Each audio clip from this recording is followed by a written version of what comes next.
Ang pulang alimangong ito ay nakuna ng video habang nagmumukbang. Kinakain ang kanyang sariling mga anak. Isa lamang siya sa mahigit 120 million red crabs na nagmamarcha patungo sa dalampasigan ng Christmas Island bawat taon.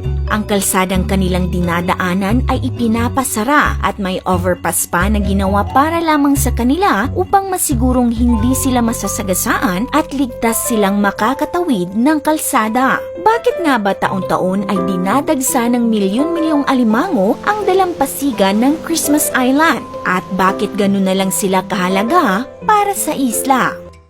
Ang Christmas Island ay isang teritoryo ng Australia na nasa Indian Ocean.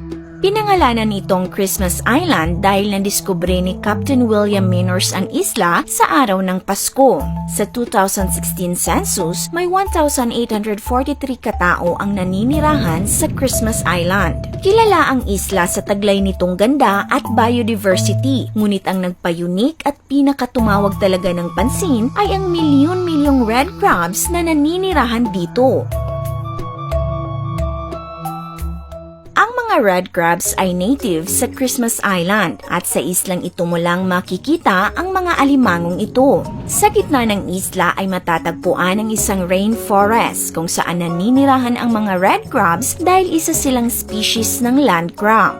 Kapag tag-init ay gumagawa ng butas sa lupa ang mga alimango at dito sila nagtatago upang mapanatiling mabasa-basa ang kanilang katawan dahil napakasensitibo nito sa init ng araw. Ngunit sa pagsapit naman ng tag-ulan tuwing October or November ay mag-uumpisa ng kumilos ang mga red crabs para sa kanilang legendary mass migration papunta sa dalampasigan. Tila ba lahat sila ay tinatawag ng kalikasan upang makiisa sa isang natatanging aktibidad.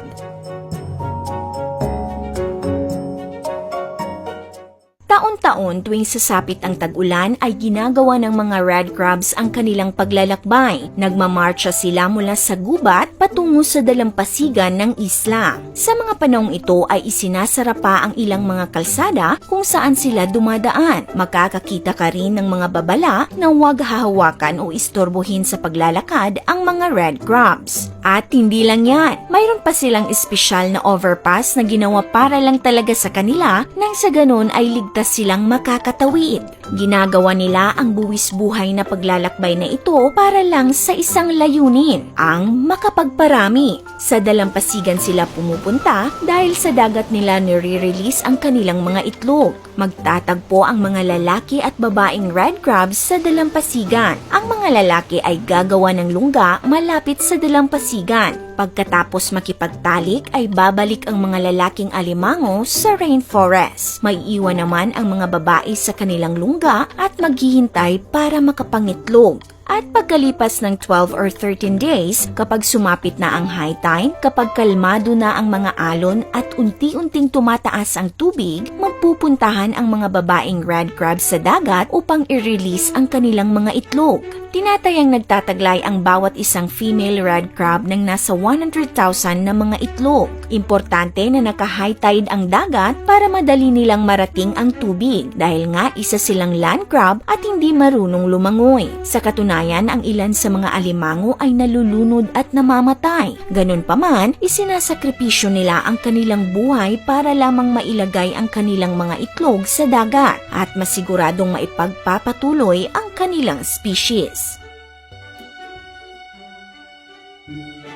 Ang mga itlog ay agad namang napipisa at sa loob ng isang buwan ay mananatili ang mga larva sa tubig at dito magpapalaki. Ngunit hindi lahat ay makakasurvive dahil sa napakaraming mga predators sa karagatan tulad na lamang ng mga isda. Ang mga makakasurvive naman ay aahon sa dagat at maglalakbay pabalik sa rainforest kung nasaan ang kanilang mga magulang. Milyon-milyon din ang dami ng mga baby crabs at may ilang mga malalaking alimango na ang tingin sa kanila ay free snacks. Unlimited mukbang si Tita Crab. Sadyang malupit talaga ang kalikasan. Ang direksyon at daan ay nakatatak na sa kanilang mga DNA. Tatahakin nila ang daan at makikipaglaban sa mga predators. Darating ang tamang panahon at sila naman ang gagawa ng mass migration sa isla. Napakahalaga ng mga red crabs sa rainforest dahil sila ang kumakain ng mga nahuhulog na mga dahon, seedlings, prutas at bulaklak na nagbabalanse sa ecosystem ng isla. Dahil sa mga paglalakad nila, mistulang naaararo ang lupa kasama pa ang kanilang mga dumi na nagiging fertilizer. Sa pamamagitan nito ay nakakatulong sila sa pagdami at pagpapanatili ng mga native flora sa isla.